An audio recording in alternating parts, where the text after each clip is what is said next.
இருக்கணுமாடி இருக்கணுமா கட்டமையா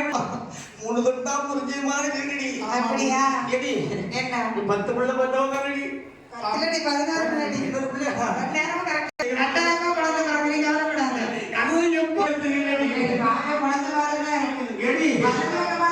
எடி நல்ல பொறுப்பு முடியல தோழி இப்படியா கண்ணது பிறக்கக்கூடிய சமயத்திலே என்னுடைய சுவாமி வரணும் அப்படியா அவளுக்கு ஏத்த முடியும் மோதிரம் போட உங்களை நம்பி தர முடியாது என் அடுத்த பிறகையோடனே சந்தமானது பறந்து கேட்கிறாள் அடுத்தவதியை பார்த்த அந்த அனந்தாயை பெண்ணானவள் என்ன பார்த்து